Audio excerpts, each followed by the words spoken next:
teachers at Reddit. What is the most depressing thing a student has told you about their home life? I had a girl playing with something while sitting at the carpet, rolling it back and forth and putting it in her mouth and taking it out and rolling it around again. I told her to give it to me when the other students started their independent work. She gave me this large green pill. At recess I ask her about it and she says her mom and dad give her and her siblings one of these every night to make them sleep. I take the pill to admin and tell them what she told me before searching Google Images to find out what it could be. I find a short list and go back to admin and I'm told it isn't my job to worry about that.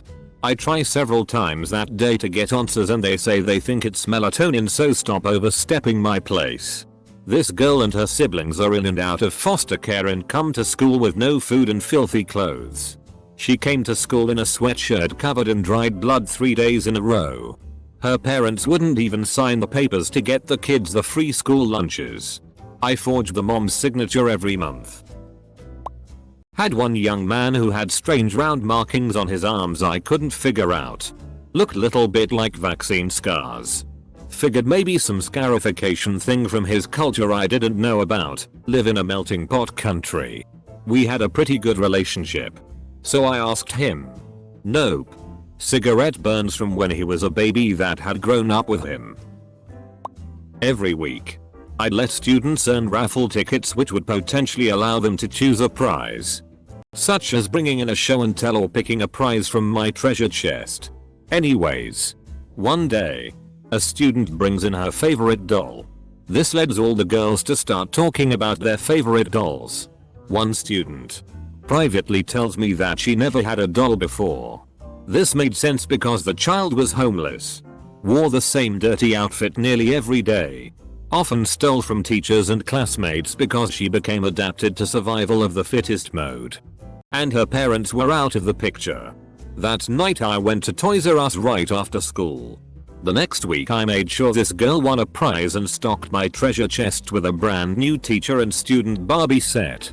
Well, this child picked the Barbie right away. The most touching part about this story was when she asked if she could show and tell her new Barbie. I said sure. At the beginning of her show and tell she introduced the student Barbie as her name and the teacher Barbie as being my name. I was so touched. My mom taught in a very low income school and every year would go to the dollar store and pick up Christmas presents for all of her students. She knew that many of them didn't get any other gifts for the holiday. She also had stories about how they needed to be careful when constructing standardized tests because there were students who might answer a question like what do you do when you're hungry with go to bed or similar things. A student who I built trust with gave me a letter that detailed the horrific experience he had a few years prior of rape and molestation by his family members. I checked with admin and he was no longer in that environment. And though they didn't know all the details, it was true that he had experienced those things. He just wanted someone else to know, I think. And it's something I'll never forget. You must be a gem of a person for a student to trust you.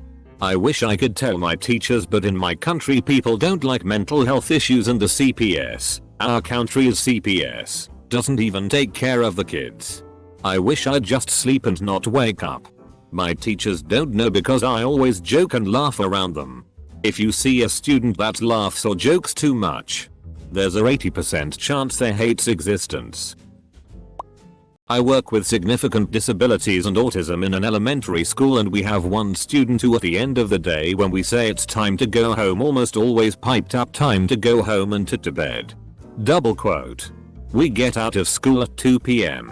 As I understand it from a co-worker who knows someone who worked with the family since he has a younger brother, where toddler's mom sends them both to bed immediately and we're guessing here. They lay in bed and watch YouTube on tablets.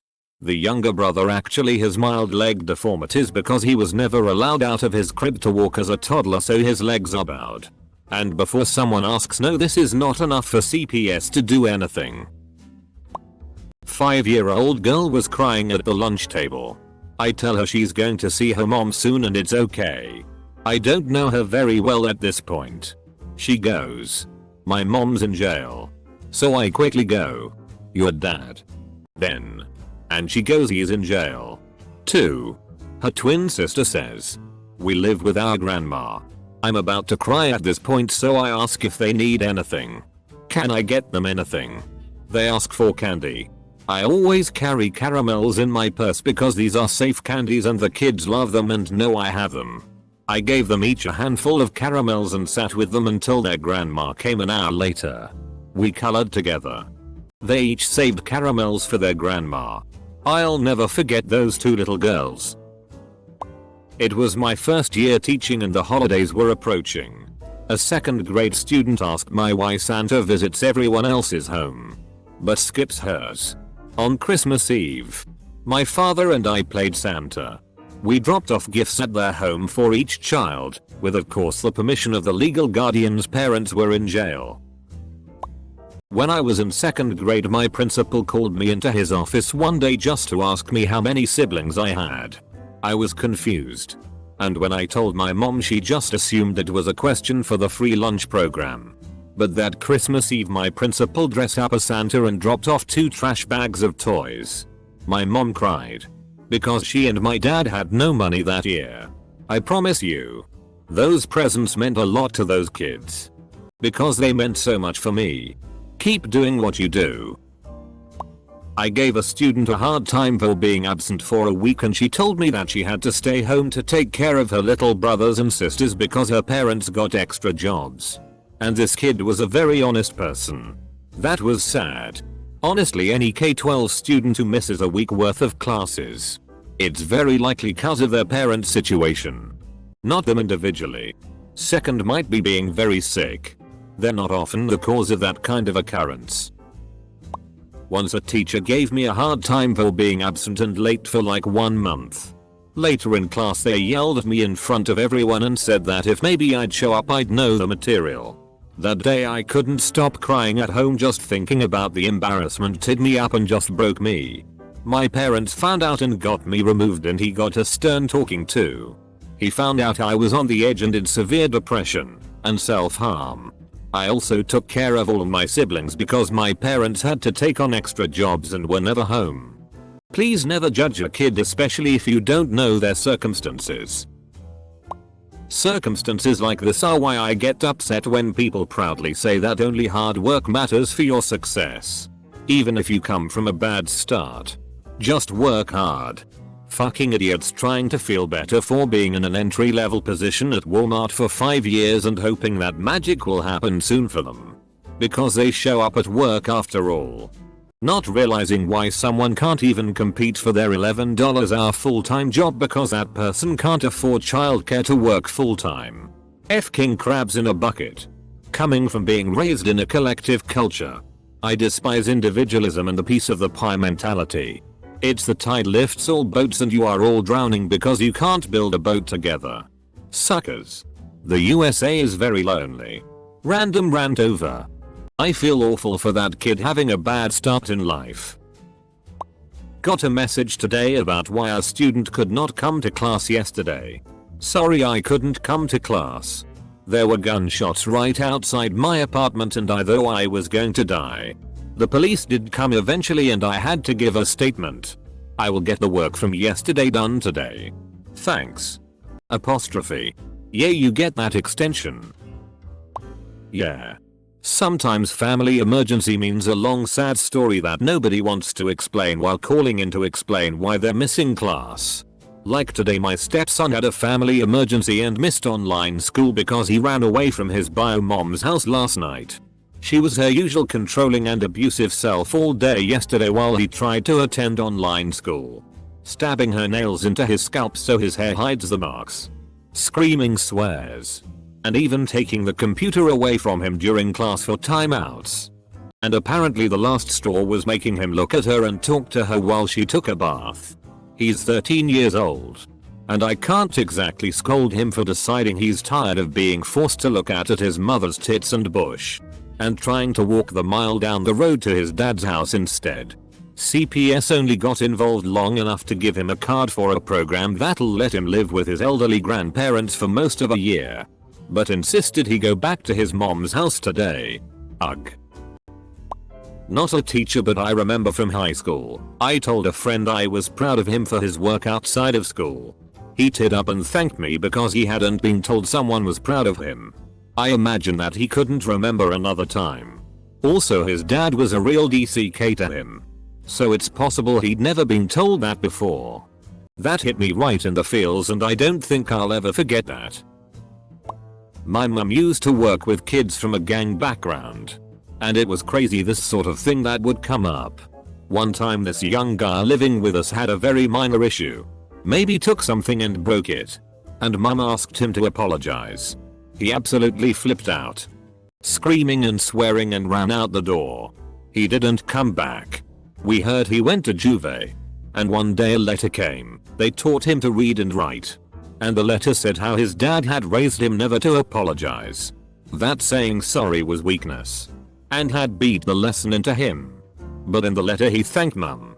And said sorry for the trouble he'd caused. Broke my heart. So many really genuinely good kids get caught up and they have so little hope. I don't want to give out too many details, but I've had to fill out 4 CPS reports in my 4 years of teaching. 3 for students that either confided in me or had signs that they were being physically abused, and 1 that was sexual abuse from the child's father. It's honestly the worst part of the job. Having to hear and see just the awfulness some kids have to go through. Last year I was student teaching and I had to call the whole week after I was so sad for my student. It was awful. At the end of my term the student said, "I wish you were my mommy." It broke my heart. At the beginning of the year, I have my students write me letters about their life. This year, a student wrote about her dad committing suicide in July. Last year, I had a student's dad die from COVID. That was really sad. Sometimes, I think my kid has a sad home life, but they're actually not sad about it. Like I had a homeless girl a few years ago that was always positive and joking. Or this year I had a kid tell me that he didn't mind going into foster care because the woman at his house makes bomb quesadillas. I tutor Chinese children online. Some of them get sent to private boarding schools when they hit middle school. Most do 3-4 hours of homework a night and have classes Saturday and Sunday.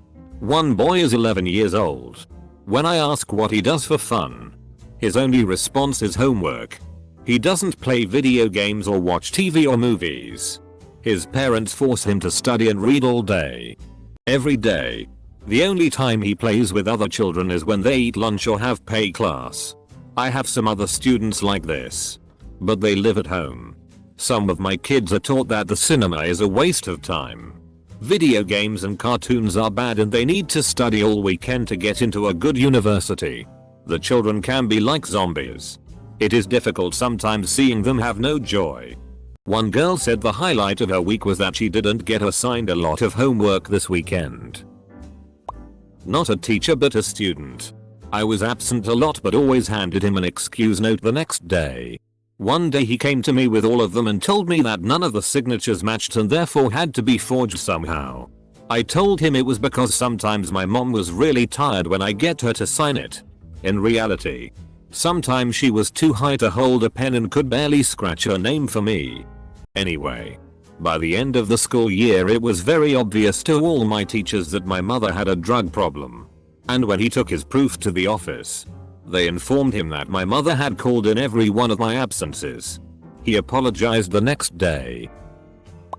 An animation student of mine was pitching me her idea of someone dancing and then running when police came to break it up.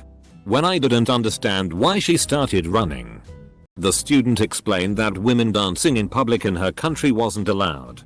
I'm in US. She was from a Middle Eastern country. School is online. I felt incredibly bad for her. Edit: please don't read if animal cruelty is a trigger. My mum was a teacher. There was a girl in the class, must have been I think a year 1 student. They could tell she came from a less than ideal situation. Anyway, she had just gotten a new kitten and was very excited. A few days later when they asked her how her kitten was going, she said they don't have it anymore because her dad got angry and threw it at the wall. Broke my heart to this day. To further answer a lot of the comments, this story was told to me by my mum after the fact. She was a casual teacher at this school. And she told me this story about 10 years ago. I don't know if anyone reported it to the police. But I doubt anything would have been done because in Australia, to the best of my knowledge, and it could be better now, but you basically have to have a situation where it's the most extreme case of child neglect before doc steps in. I had a student who was acting out more than usual. I sat down with him privately to figure out what was up. Both his parents were out of his life. I think dad had abandoned him and mom was in prison for the long haul. And he lived with his grandpa. He broke down in tears telling me that his grandpa was really sick and dying. He had an aunt that was trying to figure out if she wanted to take him after grandpa passed, or if he was going into foster care with a stranger. It was so much pressure and stress on a 6th grade boy. And he was just devastated. I have heard a lot of tough things from students in my career. Way beyond what my sheltered California girl upbringing could have ever led me to imagine. Kids whose parents have told me they don't want to be raising them. Kids who have witnessed the death of a sibling. Abuse of many sorts. Kids bawling their eyes out about their disabilities. A giant tough guy 5th grader missing his dad's cooking and unsure if when he'll ever be out of jail to cook for the family again. It's just a lot. It's changed everything about my life, including how I vote. But that one little boy will always stick with me. I wonder often how he's doing. I am hungry. How much time until the break? Kid who didn't have food at home. I will quit school and become a criminal. Because robbing is the only thing I'm good at. Teenager who had a very bad situation at home.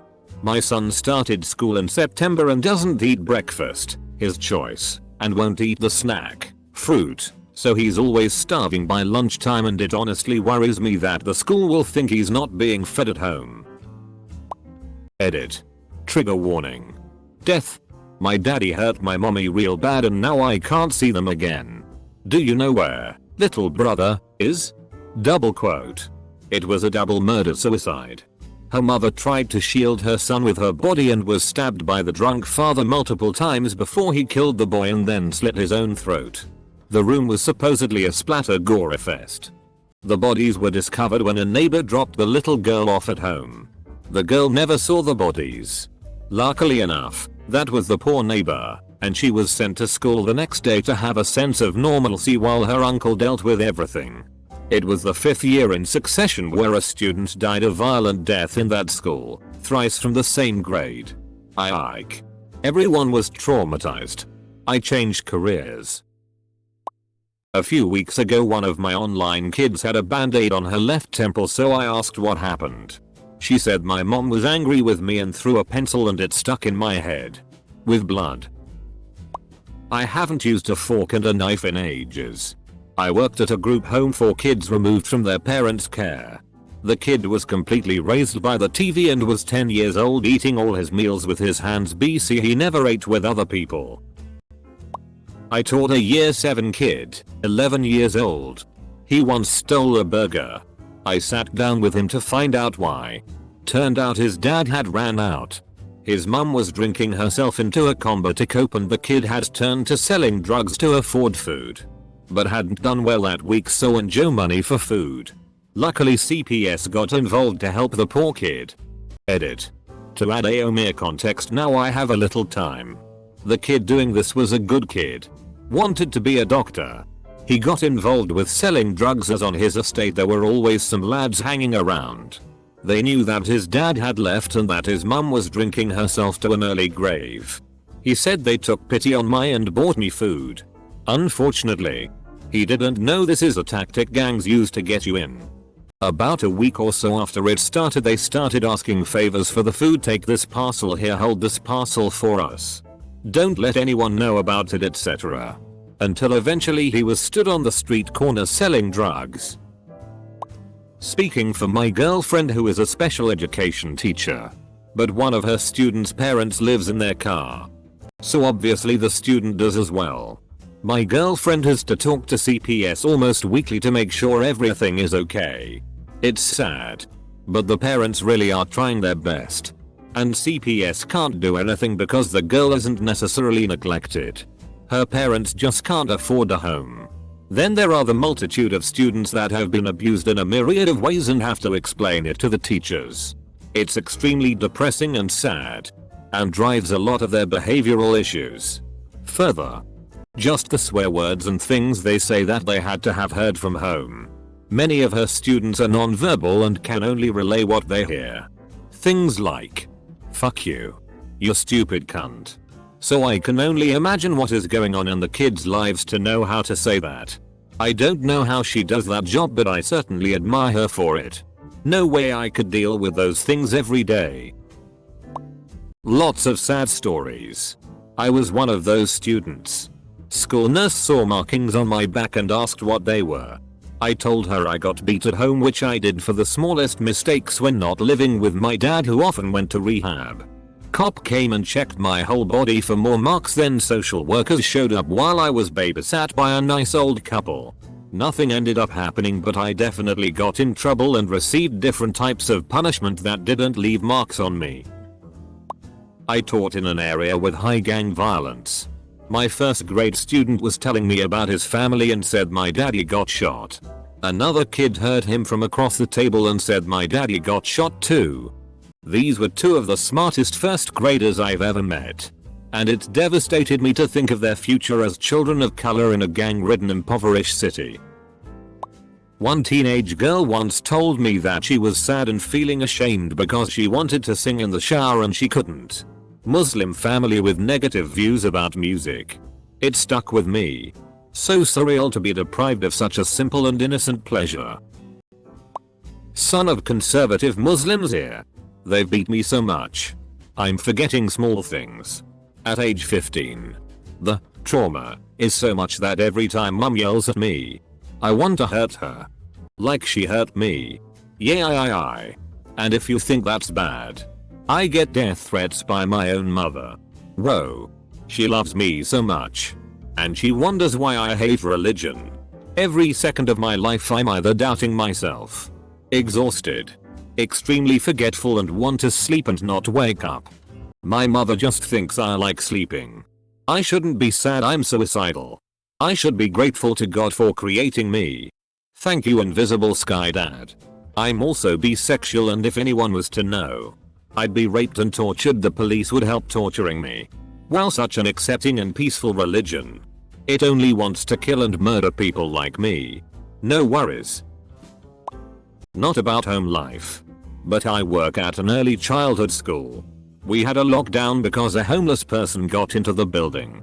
We were all huddled in the bathroom and one of my 4-year-olds asked if someone had a gun. A 9-year-old boy this week. And he's angry, crying over Zoom. My dad always calls me a pussy. I'm not a PSSY. Double quote. We're still planting misogyny and messing up the emotional health of boys in 2020? Great. My mum is an English teacher and once told me about a child, 13M, whose mother had committed suicide a few years ago. In a creative writing task a few years after it happened, the question revolves around finding out a secret. The boy then wrote a descriptive piece about finding a body hanging in his front room lifelessly swinging. Heartbreaking stuff. He had his counselors up and said he just writes it from the heart. Poor guy. That he was kicked out of his house for being gay and that he was living with an gay older couple that had him do chores in his underwear. He cried and I didn't know what to do. This is in college though. So he was an adult. Technically. Edit. This was back in 2013. I had a teacher in high school who on the first day told us, almost begged us, to talk to him if we need help. He basically told the class that there's at least 5 kids in our class living in poverty and probably more dealing with some kind of awful circumstance. He said that each of our lives is more important than anything he needs to teach from the social studies textbook and doesn't want to see any more kids flunk classes because you're too busy watching your mom making sure she doesn't overdose or going to work after school because your family can't pay the bills. I'll never forget the shock on the classroom's faces because the area I lived in had half the kids driving BMWs to school and the other half waiting in line at the food bank to eat. I remember little from school, but I never forgot that man's words, and luckily I ran into him recently at a restaurant. Politely and discreetly thanked him for that lesson. paid for his and his partner's meals discreetly, and will continue to take a little deeper of a look at the people I meet, remembering there's two sides to every story. One of my best students in one class showed up late after I had a slew of students rolling in late, and I had said there would be consequences for the next ones. I walked over to talk to him and he almost started crying. So we stepped outside and I angled him away from the class and asked what was up. Turns out he had been kicked out of the house. Living in his car. His phone had died and that was his alarm. And he felt terrible about being late. I told him that I was so proud of him for making it into class. And I was going to make angry faces and make it look like I was mad so the class didn't think I was going back on my word. But that he was awesome and could take a few minutes to collect himself and join us when he was ready. I think I even waved my arms in the air a bit to ham it up. That dude aced my class. He was amazing.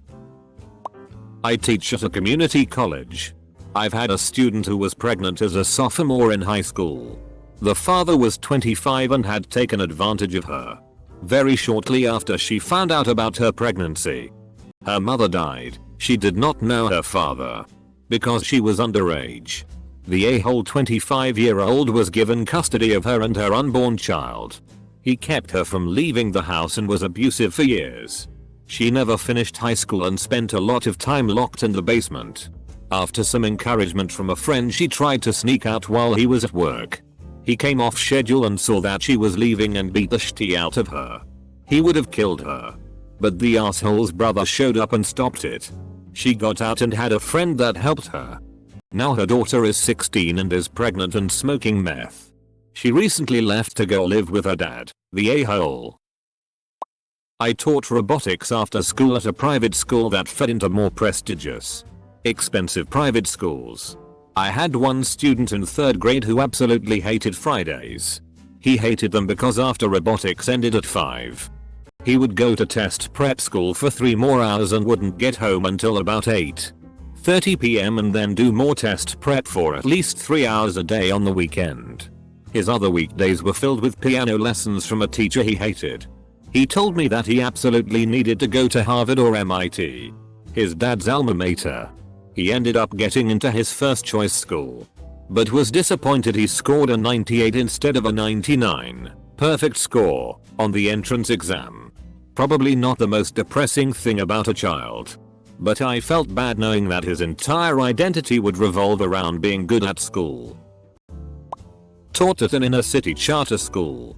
Had a bright 6th grade girl who started sleeping during my classes, which was not like her.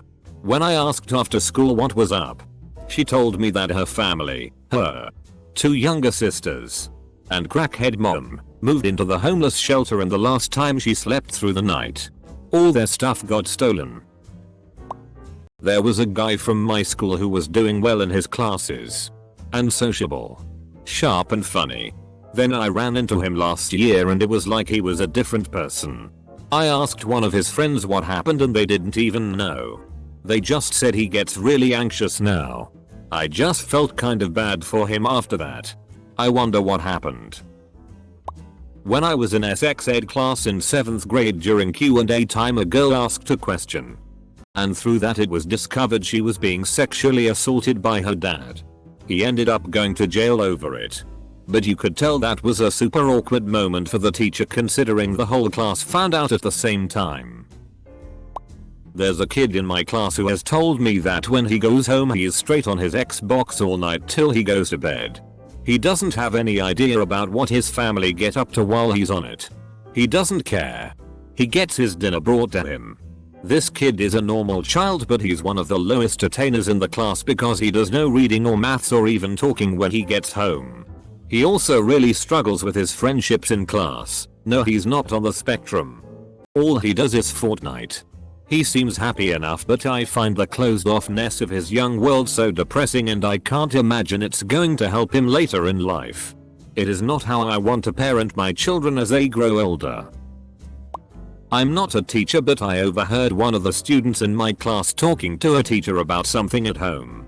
This girl that was talking to a teacher was one of my friends. And this girl had a brother.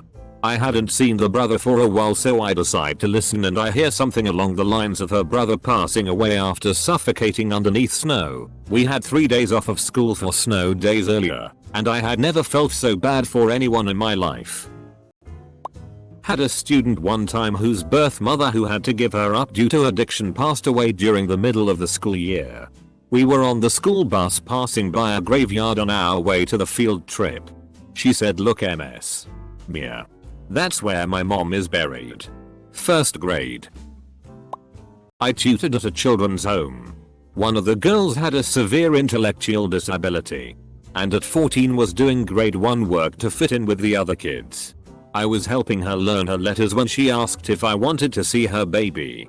I wasn't sure what she could be talking about, so said sure. And she showed me a picture on her phone of a little boy of 4. She had had a baby at age 10. It was definitely hers, because she had a genetic eye defect, and the child had it too. All the children at the home had sad backstories, and we were discouraged from inquiring about how they ended up there. So I didn't inquire further. But that shook me to the core. Edited for disability sensitivity. I was teaching about letters and sounds, and some 5-year-old said something about my dad does that, and another 5-year-old chimes in with my dad go and I don't see my dad, he take money, so much money, and he go I don't know and see my dad. Then he just moved on, mentioning some toy or something. I had a 10-year-old crying and wishing she was dead. Her older brothers at home were being awful to her, bullying and hitting her. She was saying I should just let her go so she could kill herself and then she wouldn't be a bother to us or her brothers anymore. Sat her down with the teacher, a cup of tea, some cookies, and talked with her throughout the afternoon. Not much we could do about the brothers, but she left with a smile and came back at school the next day with a smile as well. Now I'm just keeping my eye on her in case things go bad again. But so far so good. Apparently talking to us encouraged her to tell her mother about everything that happened. So at least someone at home also kept an eye out for her. There are already 700 comments, so this will be buried. But I'd still like to answer. I had a student tell me he just wished his family could afford snacks. Any snacks. He'd even like carrots. But those were a dinner side. And lunch was so far away from dinner that he was never full. Another kid told me how scared he was that his family was going to lose their house. These were 7th graders. 11 or 12 years old. I wish they didn't have to worry about food or housing. I'm not a teacher, but I remember being in 4th grade and I wasn't a good student, and I remember zoning out more than usual that day, and my teacher called me to her desk and asked me what was wrong, and I told her something along the lines of my parents' car got taken away and I'm scared they're going to take our house too, because I obviously heard that from my parents and it freaked me out. She hugged me for a long time and I just cried. She was the best teacher I ever had, hands down. During the 2nd month of last school year, one of my families became homeless and basically lived out of their car. While talking to my students about how everyone has a home, including bugs, as we were learning about bugs in our garden, she said, "I don't have a home anymore. I live in my car and I sleep in the back." She said it so nonchalantly and I just felt like such a jerk. What's more, she was just a preschooler. Don't worry. You can be certain that I apologized to her for what I said and asked if she was okay. She said she was okay and went on to the playground. It was about 5 years ago at a pretty rough high school. She told that her older brother's friend tried to touch her at night every time he stayed over while everybody slept. She said that she didn't mind because she was strong enough to fight him off, and anyways, she had seen worse. She used to be a prostitute for a street gang. What made her sad was that her mother called her a WH-ray when she told her. I convinced her to call the police, but it didn't go anywhere. I also called the police and CPS for her on multiple occasions, but nothing happened. She was 16. I think about her often and hope that she is okay. She was stuck in bad stuff with a pretty bad crowd, so I truly hope she was able to get help and get out of her toxic environment. A girl, about 17 who had 4 younger siblings. Both of her parents had cancer and weren't able to work. She had a job and pretty much all of her free time went to her job and taking care of her family. She was tired all the time, missed assignment deadlines etc. But still she participated more actively during class than most other students. School counselor here. My second year I had a courageous student who suffered from a rare, debilitating disease. She didn't have many friends because she was never in school and always in hospitals. She loved reading though. She brought books with her to the hospital. Unfortunately, due to the disease, her eyesight was now deteriorating, and she knew she would eventually go blind. She cried in my office that she would miss her books and didn't want to be alone in the dark. I couldn't help crying with her. She transitioned to audiobooks on her iPod. This was roughly 14 years ago, a time when middle schoolers didn't have smartphones. A year later she passed away. My hope is she's at peace, reading all the books she wants, with other friends she's met. I had an experience when I was a coach. This particular young man on the freshman team got his tooth knocked out during his game in the locker room. I asked him if I could call his mom or dad. He told me his dad was dead and his mom was in jail. I then asked who he lived with and he said his grandma. I asked if he wanted me to call her, but he told me she doesn't have a phone and a working car even if we could get a hold of her. Luckily, not much later a friend's mom offered to take him to a dentist she knew because I had no idea what to even say at that point. I don't know if I've ever felt more sorry for someone than at that moment.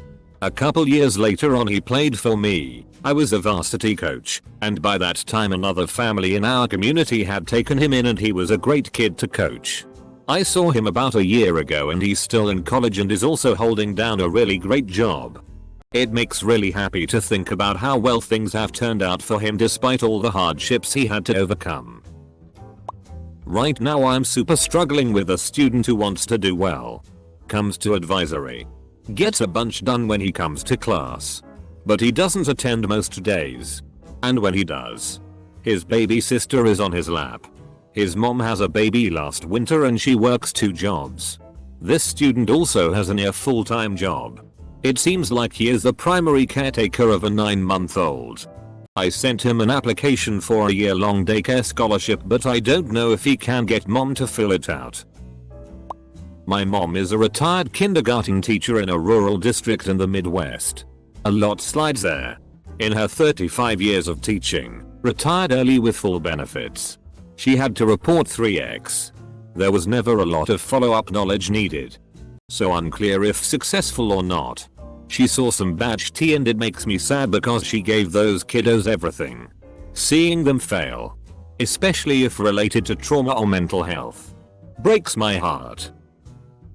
One of my students was really off one Monday morning and I had to chat to them asking what is up, and they then told about how their dad attacked someone with a machete and was arrested in the weekend. That was pretty depressing to hear. I teach at a university. A student told me after class that she was diagnosed with cancer. She said there was nothing to do because her parents told her that treatment would be too expensive. 20 years later I still remember her name. We were reading a poem in class, and like a lot of poetry it was triggering for a student. One of my struggling kiddos grew quiet through the lesson.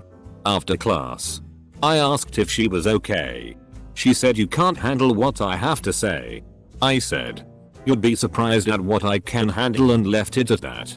She stopped by on my conference, locked my classroom door, then removed her shirt to reveal enormous whelps across her stomach and back in various shades of black, purple, green, and yellow. Turns out that when her mother was sober enough to stand, the weapon of choice was a broom handle. I said, "You know, I have to tell someone, right?" She didn't shed a single tear. She just nodded and said, "I'm banking on it." Double quote. My Russian teacher worked at a private school where children of rich parents studied. She told me how she once saw a boy who for some reason was sad. The teacher asked the boy why he was sad. The boy said he is afraid that money spoils the relationship in his family. I had a student that brought me the DVD for the movie Precious. It was a bootlegged copy. She constantly asked me to watch it. She asked to come home and life with me all the time. I didn't watch the movie until many years later when I stopped teaching. I realized that she was trying to get me to realize what was happening to her at home. I feel bad for what I didn't do for her. I failed her like everybody else. Sadly, my regret and guilt don't change her horrible life. Teachers play such a huge role in society far beyond educating our children. They can actually shape entire generations for the benefit of humanity, yet we pay them poorly. Lump all responsibility for a child's intellectual development on them and curse them out when kids don't perform, even though lots of parents do nothing to help. We give them terrible working conditions, reduce depth of ed budgets so schools can barely function, and we wonder why we live in a world that increasingly lacks the intellectual curiosity to challenge hypocrisy, bigotry and corrupt morality from our global leaders. The answer to a better world is higher standards of education and health. I know this isn't a story, but reading all these awful stories about child abuse now, I understand why there are so many cases that kids grow up to be assholes just like their parents. I mean, how can they be normal when they are treated as badly as kids? Came back to school after Christmas. One of my girls, 10 years old, told me her mum got arrested on Christmas Eve after she got drunk and high and argued with a neighbor on the street and then pulled out a knife. Girl was then put in foster care for Christmas with no presents or family because it was so last minute. Very sad when she was hearing about everyone else's holidays. I once had a student show up late every day for class in first period. I asked him after class that his tardiness is becoming an issue. He said he is doing the best he can. He has to help raise his younger siblings. He says his dad was an alcoholic and his mom lives in another state. He said he has to help his 3 younger siblings go to school and drop them off because his father is usually passed out drunk. Private educator. My student had to pay her fees herself, $7,000 plus, because her family is more concerned with religious extremism than her actual education. Had to request for financial assistance for her. Good kid. Shitty circumstances. Had a student who said they would have to drop out of the program because she'd been arranged to be married. She'd have been 14 tops.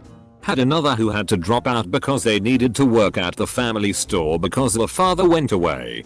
Apparently he'd been picked up by the authorities and hadn't been seen or heard from in months. All China, by the way.